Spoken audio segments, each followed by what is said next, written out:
Hello everyone, Vampire218 here bringing you my Week 5 UBC match. Now, I am on the opponent's side here because we are post-calming this. Now, going into this match, I knew my opponent was pretty weak to ice, so I brought a lot of ice coverage this week. I did predict him to bring most of these mons. The Salazzle was a little bit off for me, as well as the Miltank. Now, I did bring a couple mons to deal with Miltank.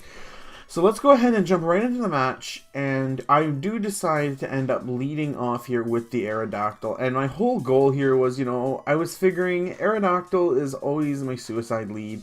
Its job is to get up rocks, and if I can get up rocks, I mean, Salazzle takes a quarter, Staraptor takes a quarter, Aerodactyl takes a quarter. He does have one spinner in Donphan and Defoggers in both Mega Aerodactyl and Staraptor, so I felt it was okay. But then I also decided, I should try and do some damage, because I can OHKO, but he switches out, and then I miss Ice Fang, and that Ice Fang miss is game-changing in the long run. And we'll go into why in a little bit here, but Stone Edge hits me, pops my sash, and I'm thinking, well, I'm still fine, but he has the Ice Shard. So Aerodactyl goes down without getting the rocks up, so I know I'm rockless this match. I go into Mellow out of here as he switches into Tangrowth. I use HP Ice, and I don't do very much. So obviously that thing is Assault Vested, because this is a Spexed Meloetta. So that should be doing over half, but he's obviously Assault Vested, which is why it's only doing 38%.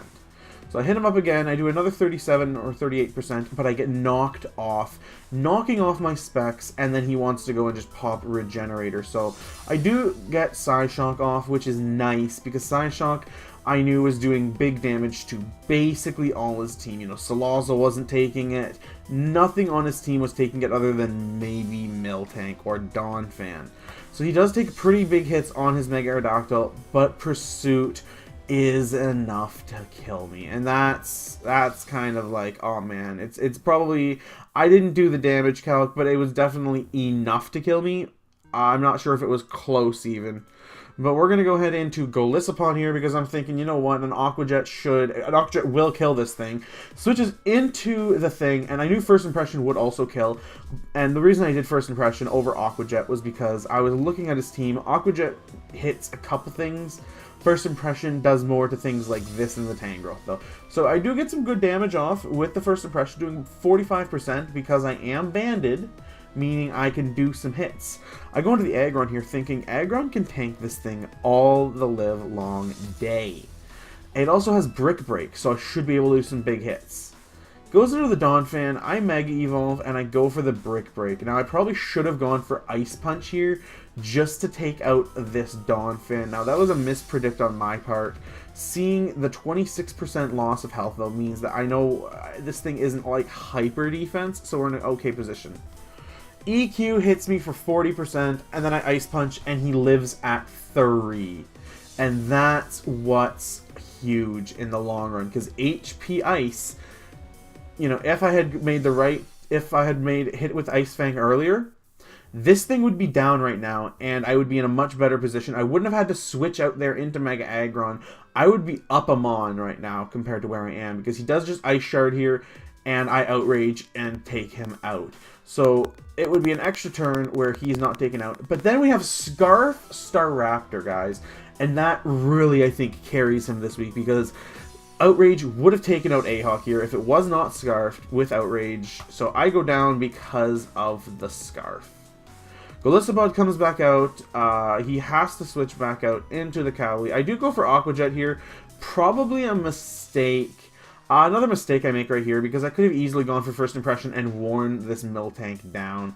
I didn't want to have to play the switch game, but I end up having to regardless, because he just milk drinks up his health back. Seismic Toss getting some massive damage on me, and Brick Break not even doing that much, which is really odd to me that he's taking only 35% from Brick Break from a very strong mon. So I don't know.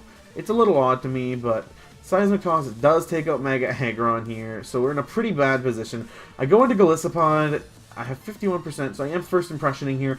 48%, and as you see right here, the First Impression, if I would have a First Impression before, Miltank would have been down, so another misplay on my part, but it's all good in the hood. So, you know, pop emergency exit. I go into Cryogonal here, and I'm kind of thinking, you know, oh, what do? I have to just hit the Freeze Dry, because Freeze Dry does take out the Tangrowth here. Now, I could have gone for Ice Beam, and I probably should have gone for Ice Beam. He does go into the Salazzle, but a Fire Blast that connects is more than enough to take me out, meaning I only have Golisopod left, which is actually just dead.